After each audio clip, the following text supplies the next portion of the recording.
कि प्रभु हमें ऐसा कौन सा कार्य करना चाहिए जिससे हमें गोविंद की प्राप्ति हो जाए, हमें ठाकुर जी मिले, ऐसा कोई हमें आप सरल सा उपाय बताओ। क्योंकि मनुष्य के लिए इतना समय नहीं है कि वो भगवान की पूजा कर ले, इतना समय नहीं दिया। बाद बाकी सारे कामों के लिए समय है, लेकिन पूजा करने का समय नहीं। तो ऐसा कोई उपाय बता दो कि कम समय में हमें ठाकुर जी मिल जाए। अन्य कार्यों के लिए बहुत समय है,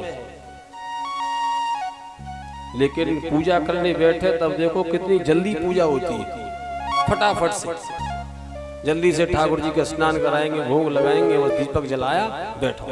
अब पूरे दिन के लिए फ्री ठाकुर जी है, उनके पास कोई जाएगा भी नहीं उन्हें पूछने के गर्मी पड़ रही है तो पानी की जरूरत है या नहीं है, कुछ और चाहिए या नहीं चाहिए। लेकिन स्वयं के लिए सब कुछ चाहिए, लेकिन ठाकुर जी के लिए कुछ नहीं चाहिए। अपने लिए एसी भी चाहिए, पंखा भी चाहिए, गाड़ी भी चाहिए, लेकिन ठाकुर जी को कुछ नहीं चाहिए, क्योंकि वो कुछ कहते हैं नहीं, भूलते हैं नहीं। लेकिन ऐसा भाव नहीं होना चाहिए।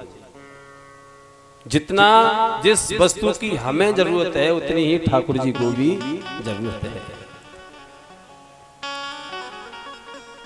लेकिन श्री सूजी महाराज सोनकादिक ऋषियों से कह रहे थे कि ये मनुष्य की बहुत बड़ी भूल है कि वो चिंता ज्यादा करता है, लेकिन चिंतन नहीं करना चाहता।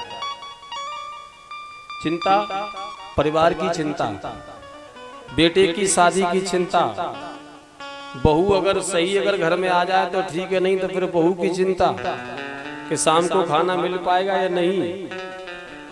उसके बाद अन्य कार्यों की चिंता, लेकिन भगवान के चिंतन का समय नहीं।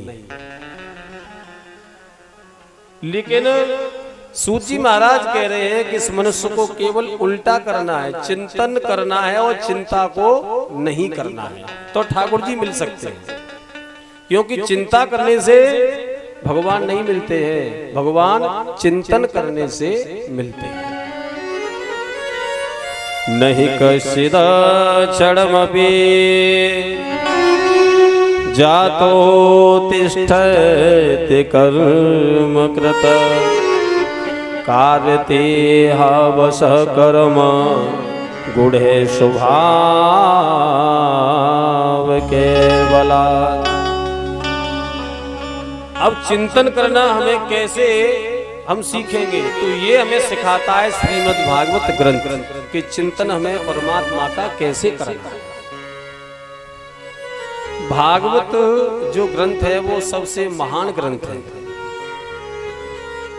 और यही मुक्ति का, अगर किसी से मुक्ति मिल सकती है तो इसी ग्रंथ से मुक्ति मिल सकती है।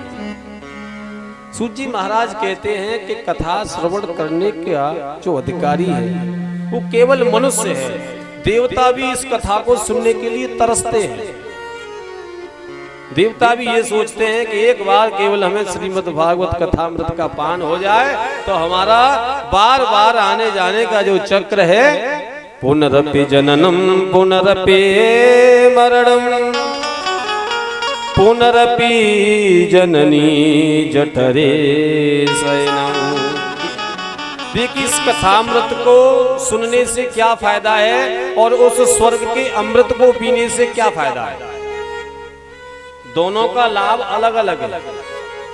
वैसे अगर देखा जाए तो उस स्वर्ग के अमृत को पीने के बाद अमर हो जाते हैं, ऐसा ही है, जिसने अमृत पी लिया वो अमर हो गया। लेकिन इस कथामृत को पीने से क्या लाभ है। देवताओं ने वो स्वर्ग का अमृत पिया तो वो अमर हो गए, लेकिन फिर भी देवता इस कथा को सुनने के लिए तरस रहे हैं, ऐसा क्यों। सूजी महाराज कह रहे हैं कि सौनकादिक ऋषियों, क्योंकि इन दोनों में जो अंतर है वो अंतर ये है कि स्वर्ग के अमृत को पीने के बाद फिर इस पृथ्वी पर आना पड़ता है, जन्म लेके फिर इस पृथ्वी पर आना पड़ता है। लेकिन इस कथामृत को पीने के बाद बार बार माँ के जन्म से गर्भ लेने का जो जन्म लेने का जो चक्र है वो हमेशा हमेशा के लिए समाप्त हो जाता है। तो देवता इसलिए तरस रहे हैं कि एक बार केवल हमें ये श्रीमद् भागवत कथामृत का पान हो जाए तो हमारा बार बार उस पृथ्वी पर जाने आने का जो चक्र है हमेशा हमेशा के लिए समाप्त हो जाए।